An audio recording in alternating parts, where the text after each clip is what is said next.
오늘부터 베드로후서의 말씀을 묵상하고 하나님의 은혜를 나누기를 원합니다. 사도 베드로가 쓴 첫 번째 편지인 베드로전서가 당시 고난받으며 어렵게 신앙생활을 해가던 그리스도인에게 예수 그리스도로 인한 소망을 주고 위로와 격려를 하기 위해 쓰여진 편지라면, 이제 두 번째 편지 이 베드로후서는 소위 교회 내에 거짓 교사의 영향을 받고 있던 성도들을 권면하기 위하여 쓰여진 편지글입니다.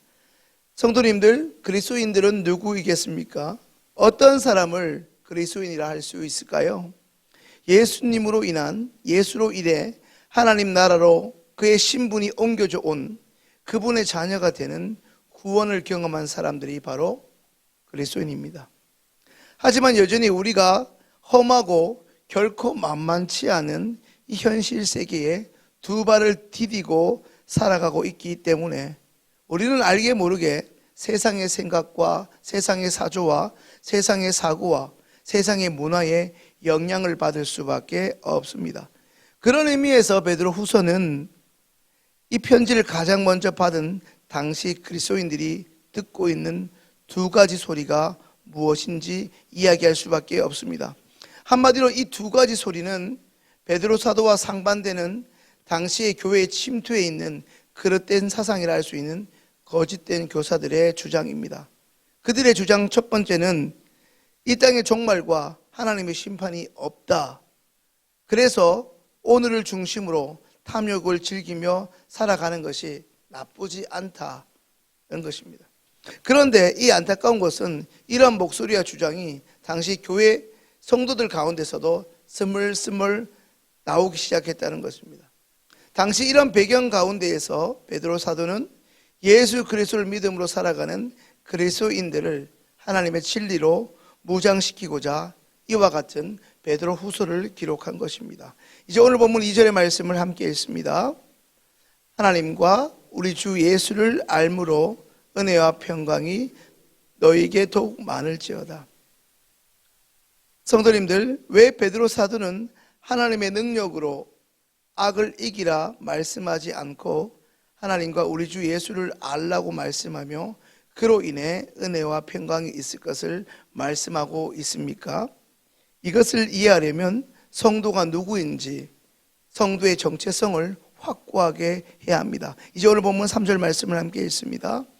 그의 신기한 능력으로 생명과 경건에 속한 모든 것을 우리에게 주셨으니 이는 자기의 영광과 덕으로서 우리를 부르신 이를 알므로 말미암음이라. 성도는 하나님으로부터 그 신기한 능력으로 생명과 경건에 속한 것을 받은 자들입니다. 그것을 어떻게 받았습니까? 우리를 부르신 하나님과 그분이 보내신 구원자 예수 그리스도를 알 때 우리는 생명을 누리고 경건하게 살 수 있습니다. 이제 4절 말씀입니다. 이로써 그 보배롭고 지극히 큰 약속을 우리에게 주사 이 약속으로 말미암아 너희가 정욕 때문에 세상에서 썩어질 것을 피하여 신성한 성품에 참여하는 자가 되게 하려 하셨느니라. 성도는 방금 읽은 4절 말씀처럼 큰 약속을 받은 자들입니다. 한 번뿐인 이 세상에서 살아가면서 썩어질 것들이 아닌 영원히 존재하는 하나님의 것들, 하나님으로부터 온 하나님의 성품, 신성한 성품에 참여하게 되는 약속을 부여받은 자들이 성도요, 하나님의 자녀요, 우리 그리스도인이라는 사실입니다.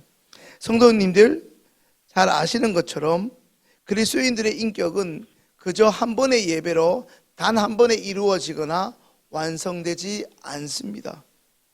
날마다 예수님을 만나고 그로 인해 그분을 깊이 알아가고 아주 조금씩 그분을 닮아가는, 한마디로 예수님을 알아가는 것이 어느새 삶이 되어 가면서, 또 그리 삶이 되어 가면 갈수록 우리는 이전보다 하나님의 성품을 닮은 사람, 더 나아가 그리스도의 형상을 이루는 자가 되는 것입니다. 마치 에베소서의 말씀처럼 그리스도의 장성한 분량에 조금씩 도달해 가는 것입니다. 이제 8절의 말씀을 함께 읽습니다.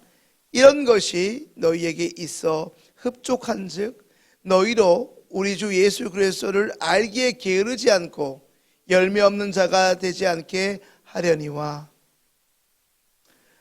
우리 주 예수 그리스도를 알기에 게으르지 않고, 이 말의 의미는 하나님의 진리를 거부하고 세상과 버타며 살아가도록 만드는, 계속해서 선동질하는 거짓 교사의 영향력에 맞서 우리 성도의 삶은 하나님과 예수 그리스도를 아는 지식으로 시작된 관계가 이제 그분의 도움으로 조금씩 이전과 다른 삶의 성숙으로 이어지게 하는, 이전과는 비교할 수 없는 깊은 알무로 나아가게 된다는 것입니다. 예수 그리스도가 누구인지 모른다는 것은 신자되고 성도된 오늘 우리가 어떻게 이 땅을 살아가야 되는지를 전혀 모르고 있다는 것을 방증하고 있는 것이기도 합니다. 하나님과 예수 그리스도를 알지 못하면 그분으로 인한 죄사함의 은총, 이것으로 시작된 구원의 첫 단계를 잊어버린 것으로 결국에는 구원받은 사실, 우리가 구원받은 것과 무관한 자가 되어버린다는 안타까움에 처합니다. 그러하기에 하나님과 우리의 관계 안에서 이 예수 그리스도를 아는 것은 진리와 함께 어우러진다는 측면에서 굉장히 중요합니다. 이제 오늘 말씀 10절을 함께 읽습니다. 그러므로 형제들아 더욱 힘써 너희 부르심과 택하심을 굳게 하라. 너희가 이것을 행한즉 언제든지 실족하지 아니하리라. 자, 방금 함께 읽은 10절의 말씀은 베드로후서 1장의 결론입니다. 베드로후서라는 편지글을 읽는 당시 그리스도인들에게 우리가 부름받은 그 이유와 이 땅에 택함을 받은 이유를 결코 잊지 말라 강조합니다. 이 부분을 앞의 내용과 연결하여 설명하면 하나님과 예수 그리스도의 관계 안에서 바른 진리에 근거한 올바른 삶을 하루 이틀이 아니라 하나님 부르시는 그날까지 꾸준히 지속해야 한다는 것입니다. 보배롭고 큰 약속이 우리 가운데서 성취될 그날까지 우리가 실족하지 않고 배교하지 않고 예수 그리스도를 믿는 믿음 안에 살려면 하나님이 우리를 왜 이 땅에 부르시고 우리를 성도로 하나님의 자녀로 택하셨는지를 분명히 알아야 합니다. 예수를 알아가는 것에 게으르며 열매 없는 자는 오늘 9절 말씀처럼 영적인 맹인이라 말씀합니다. 죄사함의 은총을 저버리고 다시 과거에 죄된 삶으로 돌아가던 자들입니다. 마치 개가 토한 것을 다시 먹듯이 말입니다. 알게 모르게 우리는 이런 어리석음을 범하고 있습니다. 이러한 자들은 마지막 날 하나님 앞에서 결코 의롭다 인정함을 받을 수 없습니다. 그러니 이제라도 다시 힘써 예수 그리스도 그분이 누구인지를 힘써 알아가야 합니다. 동시에 예수 그리스도께서 이 땅의 삶 가운데 우리를 통해 열매 맺고자 하시는 삶을 끊임없이 믿음의 경주를 통해 이어가야 합니다.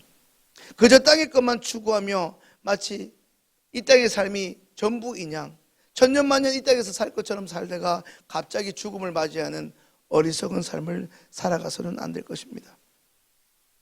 현실에 파묻혀 살아가는 인생, 하나님의 심판이 없다고 생각하며 망각하며 자신의 인생에 몰두하는 삶은 결국 하나님의 은혜를 망각하며 비참하게 종말을 맞이할 수밖에 없습니다.